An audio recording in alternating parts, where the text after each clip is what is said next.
அனைவருக்கும் வணக்கம். இன்றைக்கி நம்ம ஜாவா டியூட்டோரியல் கிளாஸில் என்ன பார்க்க போகிறோம்னா ஃப்ளோ கண்ட்ரோல் பார்ட் 3 பார்க்க போகிறோம். ஸோ லாஸ்ட் கிளாஸில் இஃப் எல்ஸு ஸ்விட்ச் கேஸ் இது பார்த்து நம்ம ஃப்ளோ கண்ட்ரோல் பார்ட் 1 2ல் இன்றைக்கி பார்ட் 3ல் வந்து ஃபார் லூப் பார்க்க போகிறோம். அதில் ஃபார் லூப்னா முதல்ல என்ன, அதோட சின்டாக்ஸ், அப்புறம் ஒர்க் ஃப்ளோ பார்க்க போகிறோம். நம்ம எப்படி இருக்கும் எப்படி இருக்காது, அது வேலிடா இன்வேலிடாங்கிறத பார்க்க போகிறோம் நம்ம.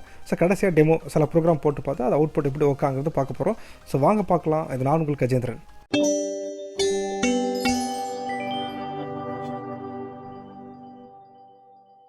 இன்றைக்கி நம்ம ஜாவா ஃப்ளோ கண்ட்ரோலில் ஃபார் லூப் பார்த்துக்கிட்டு இருக்கோம். முதல்ல ஃபார் லூப்னா என்ன, இப்போ நம்பர் ஆஃப் இட்ரேஷன். அப்போ நம்பர் ஆஃப் இட்ரேஷனா ஒரே ஒர்க்கை திரும்ப பண்ணணும். ஆனால் அவங்களுக்கு வந்து டெஸ்டினேஷன் தெரிஞ்சிடும், எனக்கு இது வரலையும் பண்ணால் போகிறோம் அப்படிங்கிறது. அப்படிலாம் இருந்துச்சுன்னா அது பேர் நம்ம ஃபார் லூப் சொல்லலாம். நம்ம இப்போ இந்த ஃபார் லூப் முன்னாடி நம்ம என்ன யூஸ் பண்ணியிருப்போம்னு வச்சுக்கோங்க. இப்போ வந்து உங்கள் நேமை 10 தடவை பிரிண்ட் பண்ணால் நீங்கள் என்ன பண்ணியிருப்பீங்க, system dot out dot print எல்லாம் 10 தடவை சிஸ்டம் அந்த ஸ்டேட்மெண்ட் எழுதுவீங்க. அப்போ 10 தடவை வந்து உங்களுக்கு உங்கள் நேம் பிரிண்ட் ஆகும். இதை தான் நம்ம ஓவர் கம் பண்ணால் என்ன யூஸ் பண்ணலாம், ஃபார் லூப் யூஸ் பண்ணலாம். அப்போ உங்களுக்கு தெரிஞ்சிருச்சு 10 தடவைன்னு சொல்கிறோம்ல, அதுதான் நம்பர் ஆஃப் இட்ரேஷன்.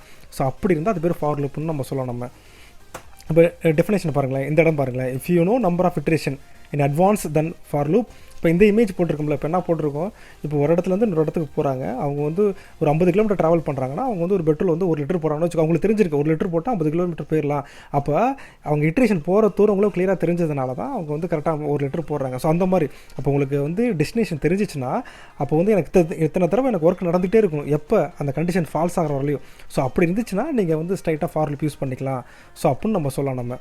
சரி, ஓகே. இப்போ அதோட சின்டெக்ஸ் பாருங்களேன். ஃபஸ்ட்டு இனிஷியலைசேஷன் இருக்கும், அப்புறம் கண்டிஷன் இருக்கும், அப்புறம் இன்க்ரிமெண்ட் ஆர் டிக்ரிமெண்ட் இருக்கும், அப்புறம் லூப் பாடி இருக்கும். இதுதான் திரும்ப சொல்கிறேன். எதுக்கு ஃபார் லூப்னா உங்களுக்கு ரிப்பீட்டடாக உங்களுக்கு ஒரு ஒர்க் பண்ணிக்கிட்டே இருக்கணும். ஆனால் இது அப்படி கிடையாது. நம்மளுக்கு வந்து மல்டிபிள் கண்டிஷன் எப்போ whether it is condition falls. So அது வரையும் நம்மளுக்கு செக் பண்ணும். இதுதான் சின்டாக்ஸ். சரி, மூணாவது பாருங்கள், ஒரு ஃபார் லூப் எப்படி ஒர்க் ஆகும். ஃபஸ்ட்டு ஃபார் லூப் பார்த்தோன்னா ஃபஸ்ட்டு இனிஷியலைசேஷன் செக்ஷன் தான் ஃபஸ்ட்டு பார்க்கும். ஸோ ரெண்டாவது கண்டிஷன் பார்க்கும். இந்த கண்டிஷன் ட்ரூ ஆச்சுன்னா லூப் பாடிக்குள்ளே போகும்.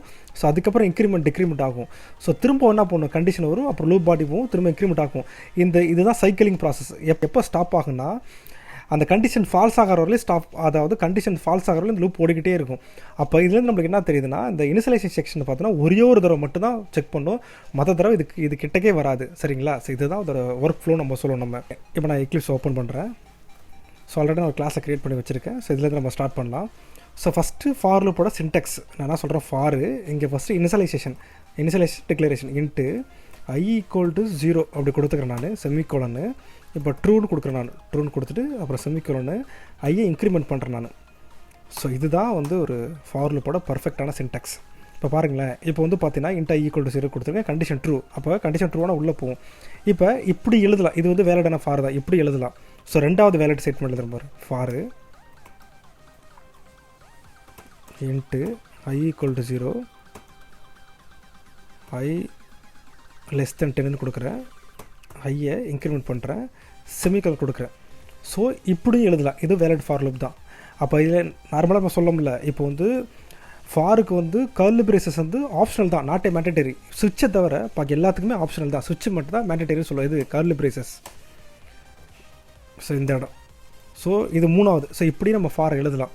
சரிங்களா? இப்போ பாருங்களேன், இப்போ நான் வந்து கர்லி பிரேசஸ் எடுத்துட்டேன். அப்போ இப்போ நான் புதுசாக ஒரு டிக்ளரேஷன் கொடுக்குறேன் நான். இப்போ இன்ட்டு a = 10 கொடுக்குறேன் நான். அப்போ நம்மளுக்கு என்ன ஒரு கம்பல் டைம் எரர் வரும். ஏன் கம்பல் டைம் எரர் வருதுன்னா, இப்போ வித்தவுட் கர்லி பிரேசஸில் ஒரே ஸ்டேட்மெண்ட் தான் அலோவ் பண்ணணும். அது என்ன ஸ்டேட்மெண்ட், எஸ் அவுட் ஸ்டேட்மெண்ட் தான். நீங்கள் வந்து புதுசாக பண்ண முடியாது. இது பாருங்கள், இப்போ எஸ் அவுட் ஸ்டேட்மெண்ட் வரும்.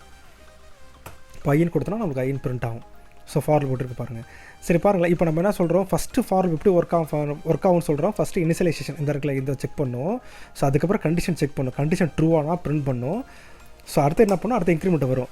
ஸோ அடுத்தது பார்த்தீங்கன்னா நம்ம ஒரு கண்டிஷன் செக் பண்ணணும். இப்போ நம்ம கேட்கலாம், ஏன் வந்து இப்படி இங்கே வரல, இதை நான் ப்ரூவ் பண்ணி உங்கள்கிட்ட காமிக்கிறேன் பாருங்களேன்.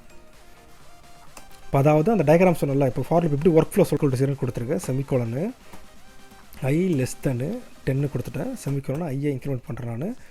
இப்போ லூப் பாடிக்குள்ளே சிஸ்டம் டாட் அவுட் டாட் பிரிண்ட்எல்ல ஹாய்னு கொடுத்துறேன் நான். இப்போ பாருங்களேன், இப்போ ரைட் கிளிக் கொடுத்துட்டு ஸோ ரெண்டஸ் கொடுக்குறேன், ஜாவா அப்ளிகேஷனை கொடுக்குறேன். ஸோ இந்த இடத்துல பார்த்தீங்கன்னு வச்சுக்கோங்க, நம்மளுக்கு எத்தனை தடவை ஹாய்ன்னு சொல்லிட்டு நம்மளுக்கு நான் 0 to 9 தடவை பிரிண்ட் ஆகுது. அப்போ இதுதான் நம்பர் ஆஃப் இட்ரேஷன். அப்போ அப்படி உங்களுக்கு வந்து எனக்கு 9 தடவை ஒர்க் ஆகணும், ஒரு 10 தடவை லூப் போடுனா டேரெக்டாக வந்து நீங்கள் ஃபார் லூப் யூஸ் பண்ணுங்க அப்படின்னு நம்ம சொல்கிறோம். பட் இதுக்கு முன்னாடி என்ன பண்ணியிருப்போம், நம்ம இந்த இதே காப்பி பண்ணி இப்போ எக்ஸாம்பிள் வந்து இப்படி கொடுத்துருப்போம்.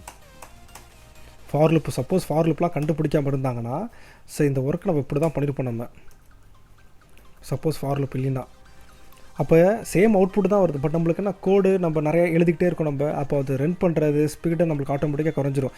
ஸோ அதை ஓவர் கம் பண்ண கண்டுபிடிச்சது தான் இந்த ஃபார் லூப்போட கான்செப்ட் நம்ம தெளிவாக சொல்லணும் நம்ம. சரி பாருங்களேன், இப்போ நம்மளுக்கு வந்து அவுட்புட் வந்து 9 தடவை வந்துருச்சு. இப்போ கேட்கலாம், ஃபஸ்ட்டு லூப் வந்து இனிஷியலேஷன் பார்க்கும், கண்டிஷன் செக் பண்ணும், அப்புறம் வந்து பிரிண்ட் பண்ணும், அப்புறம் இன்க்ரிமெண்ட் ஆகும். பட் நம்ம காலேஜில் படிக்கும்போது வேறு மாதிரி ஐ மீன் நம்ம சொல்லி கொடுத்ததா இருக்கட்டும், இல்லை வந்து நம்ம தப்பாக புரிஞ்சுக்கலாம், என்ன வேணாலும் இருக்கலாம். பட் நம்ம அதை கரெக்டாக ப்ரூஃப் பண்ணி காமிக்கிற பாருங்களேன். இப்போ இந்த இடத்துல இருக்குல்ல, இப்போ இந்த இடத்துல நான் வேறு எழுதுகிறேன். நான் சிஸ்டம் டாட் அவுட் பிரிண்டரில் நான் வந்து ஹலோன்னு கொடுக்குறேன். நான் செமிகோலன் எடுத்துகிறேன் பாருங்கள். இப்போ நம்மளுக்கு கம்பல் டைம் வேறு வருது. ஸோ இங்கே என்ன பண்ணுறேன், ஐயை க்ரியேட் பண்ணுறேன். நான் இன்ட் ஐ ஈக்குவல் டு இப்போ 0ன்னு கொடுத்துருங்க. இப்போ நம்மளுக்கு கம்பல் டைம் வேறு வரல பாருங்கள். அப்போ இதுலேருந்து என்ன தெரியுதுன்னா, இந்த இனிஷியலேஷன் டிக்ளரேஷன் இடத்துல அதை தவிர பாக்கி ஒரே ஸ்டேட்மெண்ட் அலோவ் பண்ணால் அது எஸ் அவுட் ஸ்டேட்மெண்ட். இப்போ இந்த இடத்துல பாருங்களேன், நான் அதை அப்படியே காப்பி பண்ணுறேன். ஸோ காப்பி பண்ணி இந்த இடத்துல என்ன பண்ணுறேன், இங்கே காப்பி பண்ணுறேன் நான். ஸோ இங்கேயும் நம்மளுக்கு ஒர்க் ஆகுது பாருங்கள். அப்போ இதுலேருந்து என்ன தெரிஞ்சுக்கலாம், இனிஷியலேஷன் டிக்ளரேஷன் தவிர வேறு ஒரு ஸ்டேட்மெண்ட் அலோவ் பண்ணணும், அது as out statement. Increment decrement தவிர ஒரு ஸ்டேட்மெண்ட் அலோவ் பண்ணணும், அது எஸ் அவுட் ஸ்டேட்மெண்ட். ஆனால் கண்டிஷனில் பார்த்தீங்கன்னா கம்பல்சரி கண்டிஷன் இருக்கணும், வேறு எதுவுமே அலோவ் பண்ணாது, வேறு கம்பல் டைம் வேறு தான் வரும். ஸோ இதுதான். ஸோ அதனால தான் நம்ம எப்படி சொல்கிறோம், ஒரு ஜேவிஎம் எப்படி நம்ம புரிஞ்சுக்கணும்னா, ஃபஸ்ட்டு ஒரு தடவை மட்டும்தான் இந்த இடத்துக்கு வரும், இந்த செக் பண்ணுவோம். அதுக்கப்புறம் கண்டிஷனு, அப்புறம் ஸ்டேட்மெண்ட்டு, அதுக்கப்புறம் இன்க்ரிமெண்ட்டு, அப்புறம் கண்டிஷனு, அப்புறம் ஸ்டேட்மெண்ட். இந்த ஃப்ளோவில் தான் ஒர்க் ஆகும். சரி, இந்த ஃப்ளோவில் தான் ஃபார் லூப் ஒர்க் ஆகும். ஓகேங்களா? ஓகே, இப்போ நம்மளுக்கு அவுட்புட் வந்து பார்த்தீங்கன்னா, இப்போ நான் ரன் பண்ணி சும்மா காமிக்கிறேன் நான். இப்போ நம்மளுக்கு வந்து இப்போ என்ன அவுட் போடுது, அதாவது இன்ஃபினிட் ஓடிக்கிட்டே இருக்கும். ஏன்னா வந்து பார்த்தீங்கன்னா நம்மளுக்கு இன்க்ரிமெண்ட் ஆகாது, ஏன்னா ஃபஸ்ட்டு இனிஷியல் இது பிரிண்ட் ஆகும். ஸோ அதுவே கன்ஃபியூஸ் ஆகும், ஓடிக்கிட்டே இருக்கும். அந்த அவுட்புட் பார்க்குறீங்களா நீங்கள். ஸோ நான் டேரெக்டாக ஃபோர் ஸ்டாப் பண்ணுறேன் நான். ஸோ ஸ்டாப் பண்ணுறேன். ஸோ இப்போ ஒரே ஒரு டெமோ ப்ரோக்ராம் மட்டும் பார்க்கலாம். இப்போ லென்த்தை யூஸ் பண்ணி எப்படி வந்து ஒரு நேமை பிரிண்ட் பண்ணுறோம், லெட்டர் பை லெட்டர் அப்படி பார்க்கலாம். லாஸ்ட் கிளாஸ் நம்ம ஜாவா ஸ்ட்ரிங் பார்த்தோம், அதில் வந்து லென்த்தையும் யூஸ் பண்ணி கேரக்டர் யூஸ் பண்ணி. இப்போ பாருங்கன்னா ஸ்ட்ரிங்கில் வந்து யூசர் நேம் இப்போ டேவிட்னு கொடுக்குறேன். ஸோ இப்போ என்ன பண்ணுறேன், எனக்கு வந்து இப்போ ஃபார் லூப்பில் for int I equal to 0ன்னு கொடுத்துறேன். ஸோ ஐ லெஸ்ன்னு பார்த்தீங்கன்னா எனக்கு இந்த யூசர் நேம் இருக்குல்ல, இப்போ வந்து எனக்கு டேவிட்னு ஒரு 10 தடவை பிரிண்ட் ஆகணும். கொடுத்துட்டு ஐயை வந்து இன்க்ரிமெண்ட் பண்ணுறேன். இப்போ system dot out dot print ஆகல, எனக்கு வந்து அந்த யூசர் அந்த வேரியபிளை கால் பண்ணுறேன்.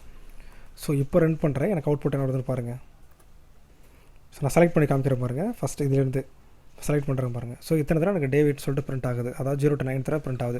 இப்போ எனக்கு டேவிட்டுங்கிறது 5 லெட்ரு, 0 அதாவது 0 1 2 3 0 to 4 5 லெட்ரு, எனக்கு 5 தடவை மட்டும் டேவிட் பிரிண்ட் ஆகும்னா எப்படி பண்ணலான்னா, இந்த லூப் ஓடுதில்ல, அதில் என்ன பண்ணுறோம், யூசர் நேம் டாட்டு லென்த்துங்கிற மெத்தடை கால் பண்ணலாம் நம்ம.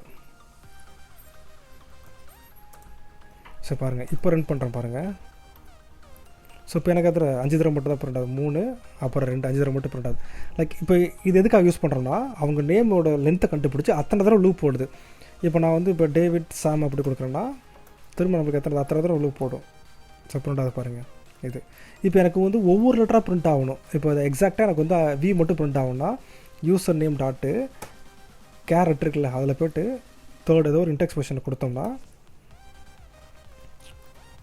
ஸோ இந்த மாதிரி நம்மளுக்கு பிரிண்ட் ஆகும். இது மட்டும் பிரிண்ட் ஆகும்.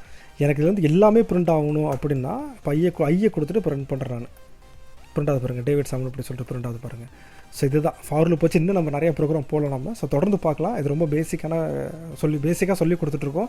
ஸோ உங்களுக்கு தெரிஞ்ச ஸ்டூடெண்ட்ஸ்க்கு ஷேர் பண்ணுங்கள். கண்டிப்பாக நம்ம தமிழில் சொல்லிக் கொடுக்கும்போது இன்னும் ஓரளவுக்கு புரியும். ஆனால் இதே நம்ம போர்டில் நடத்தலாம், இன்னும் டெப்த்தாக நடத்தலாம். ஸோ நான் பார்க்கலாம், அதுக்கான வாய்ப்பு வரும்போது கண்டிப்பாக போர்டில் நடத்தலாம். ஸோ தொடர்ந்து பேசலாம். இது நான் உங்களுக்கு நன்றி, வணக்கம்.